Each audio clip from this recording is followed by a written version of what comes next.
afternoon. Today, I made two vital calls, as I've been making for some months now. Two vital calls that on the situation in Russia and Ukraine. The first was to a bipartisan group of members of Congress who are currently representing the United States, along with Vice President Harris at the Munich Security Conference. The second was the latest in a series of calls over the past many months with the heads of state of our NATO allies and the European Union, to bring them up to date on what the United States thinks is the current state of affairs and what's likely to happen in Ukraine in the coming days, to ensure that we continue to remain in lockstep, that is, the European Union and NATO. Despite Russia's efforts to divide us at home and abroad, I can affirm that has not happened. The overwhelming message of on both calls was one of unity, determination, and resolve. I shared with all of those on the calls what we know about a rapidly escalating crisis in Ukraine. Over the last few days, we've seen reports of a major uptick in violations of the ceasefire by Russian-backed fighters attempting to provoke Ukraine in the Donbass. For example, a shelling of a Ukrainian kindergarten yesterday, which Russia has falsely asserted was carried out by Ukraine. We also continue to see more and more disinformation being pushed out to the Russian public, including Russian-backed separatists, claiming that Ukraine is planning to launch a massive offensive attack in the Donbass. Well, look, there is simply no evidence of these assertions, and it defies basic logic to believe the Ukrainians would choose this moment, with well over 150,000 troops arrayed on its borders, to escalate a year-long conflict. Russia's state media also continues to make phony allegations of a genocide taking place in the Donbass and push fabricated claims warning about Ukraine's attack on Russia without any evidence. That's just what I'm sure Ukraine's thinking of doing, attacking Russia. All of these are consistent with the playbook the Russians have used before, to set up a false justification to act against Ukraine. This is also in line with the pretext scenarios that the United States and our allies and partners have been warning about for weeks. Throughout these tense moments, the Ukrainian forces have shown great judgment and, I might add, restraint. They refused to allow the Russians to bait them into war. But the fact remains, Russian troops currently have Ukraine surrounded from Belarus along the Russian border and with Ukraine to the Black Sea in the south and all of its border. You know, look, we have reason to believe the Russian forces are planning to and intend to attack Ukraine in the coming week, in the coming days. We believe that they will target Ukraine's capital, Kyiv, a city of 2.8 million innocent people.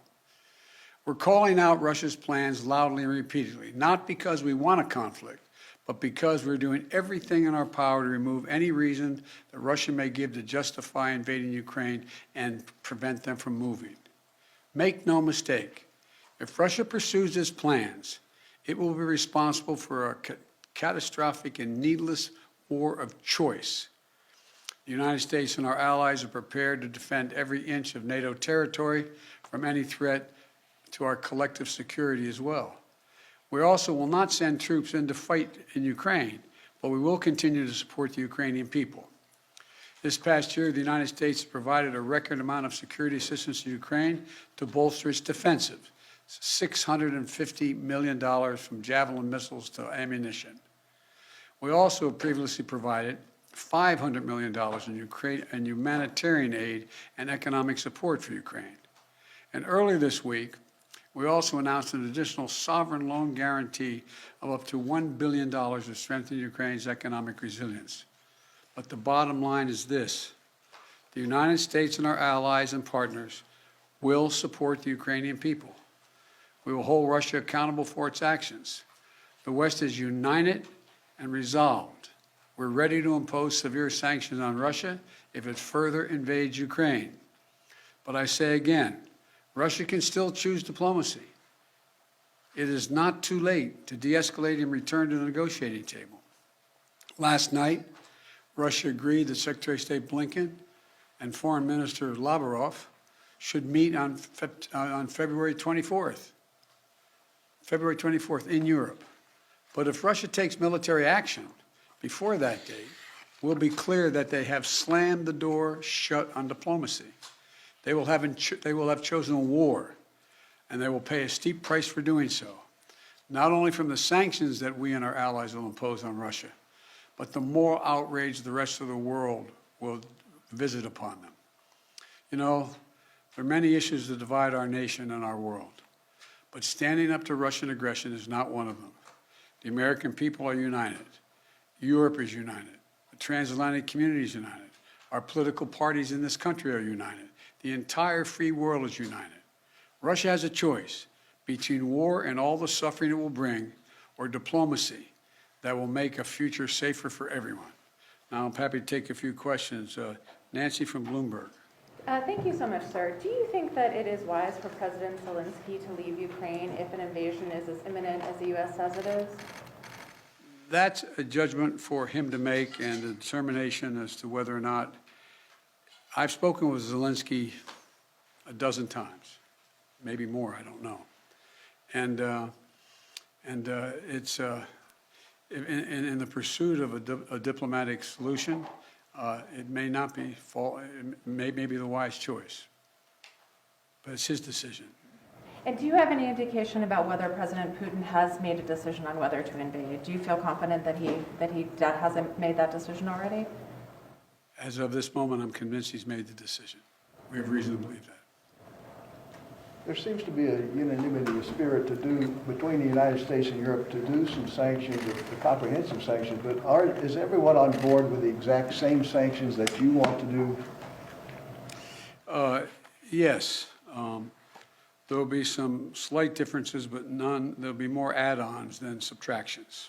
And President Putin is going to oversee some nuclear drills this weekend.